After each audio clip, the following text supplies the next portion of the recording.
Doma Sports Talk worldwide with some news from the world of boxing. So y'all know what time it is. You ain't in a rush to get concussed. Now, let's talk best boxer in the world, Terence Crawford.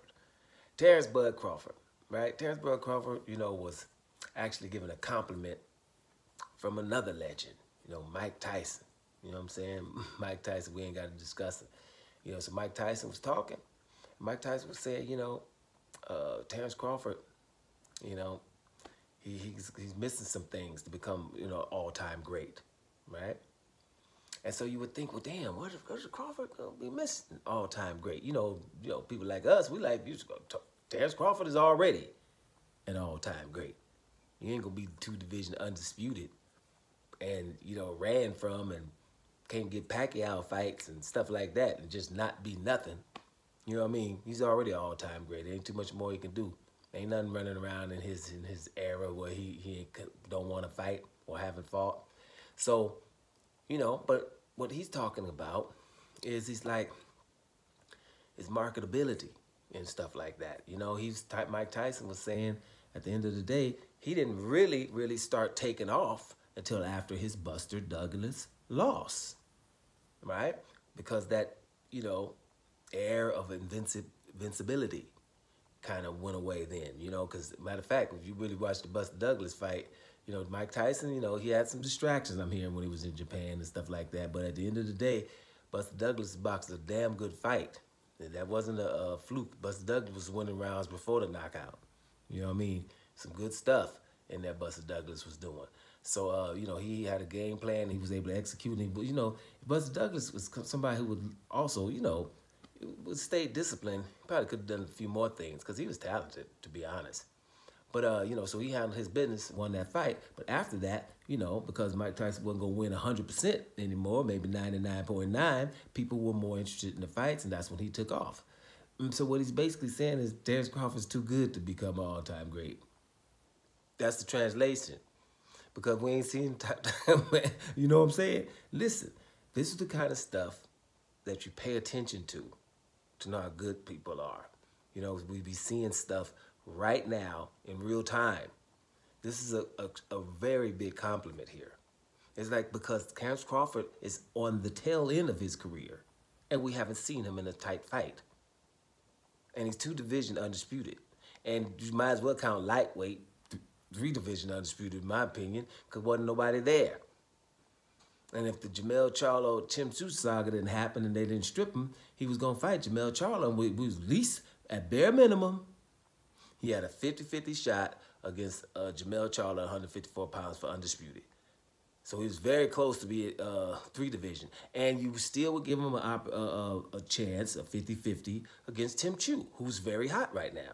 This is how good this guy is at the tail end of his career. We're not talking about him at 29 years old. We're talking about the Terence Crawford at 36-year-old is 50-50 against the people in a higher division. The best 2, Jamel Charlo and Tim Tszyu. See what I'm saying? And I ain't been in a tight fight yet, ever, with nobody, no matter what everybody's talking about. Tightest fights you become, because you say, well, Jose Benavidez took him all the way. It was something kind of tight. Matter of fact, he wasn't even tight with Victor Postal. You know what I mean? It ain't too much popping off when it comes to Terence Crawford. And you might have to go back to the 140-pound division because at the 147-pound division, everybody has been KO'd. And he's fought about 8 of them. See what I'm saying? Yes, it's a problem. Because you don't have anybody, where you're thinking they can beat this Terence Crawford. Now someone is coming up. And Jerron Boots Ennis has the talent, right? And we want, when it comes to that fight, you're talking, you know what? Why don't anybody with Jerron Boots Ennis in that welterweight division, why does he take a fight with this Blair Cobbs, for example? That would be awesome if he fought Blair Cobbs, because that would be a lead up, or Blair Cobbs had another fight between or something like that, or somebody who's in that division to get the people talking about Boots even more, right, and make it some significance, get all them belts. So if Terence Crawford were to fight Boots or whatever, then, for a whole bunch of stuff, though, you know what I mean? It's got to be a lot of significance. So that's the thing there. So Terence Crawford is nothing at 154 until Tim Tszyu figures that out and get everybody, you know, get more belts, or if Tim Chu just whitewashes Keith Thurman, that could probably put a little luster on it. Not sure. So Terence Crawford, you know, that's why he's talking about the Canelo fight, going 3 divisions up. But there's nothing so far in this man's career where it's like, wow, that was super legendary, because even though the opponents were, you know, the Victor Prosts of the world, who I keep mentioning and stuff like that, and going further, we ain't gonna just say Spence, but shoot, everybody in the welterweight division was bigger than him. So those are all wins.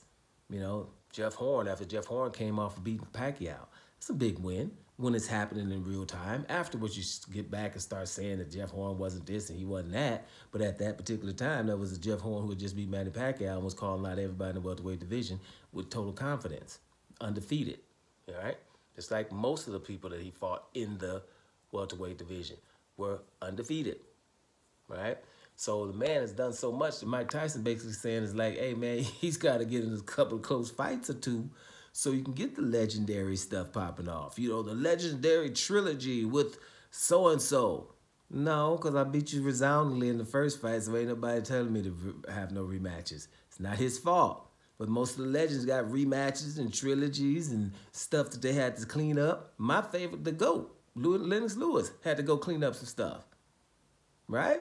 Muhammad Ali had to clean up a whole lot of stuff. Muhammad Ali wasn't in a whole bunch of tight fights. Every time you watch Muhammad Ali, it was something tight. That's what made, but he'll come in and handle his business, but he got to go through some stuff. Trilogies, rematches, and all that stuff. Not with rematches clause just because you got beat up and you had to go back and do it. This hasn't happened to Terence Crawford, if you guys, you know, be honest. Floyd Mayweather either. It's not nothing that you really had to readdress. They came up with some, with Marcus Maidana, with Floyd Mayweather readdressing somebody who all of a sudden we care about how big people get. But when Floyd have to fight these big old dudes and rehydration and all that nobody cared about. Right now they're talking about Ryan Garcia, and Devin Haney is too big for Ryan Garcia. Don't even get me started. I don't want to veer off. I'm just saying is the Floyd Mayweathers of the world and the Terence Bud Crawfords of the world haven't been in anything close. So you can kind of say, well, hey, well, he hasn't had any legendary fights. Yes, he has. There's just been distance between them. That makes it legendary, right? He's not marketable because there's distance between, right? And the fact that they never gave him Pacquiao, for example, for him to just become a household name. But other than that, from a boxer standpoint, there's nothing else you can do. Terence Crawford is an all-time great. You know, so we're just going to have to accept the fact that some all-time greats didn't have that many close fights. It is what it is. Doma Sports Talk Worldwide. And I'm about to hear y'all.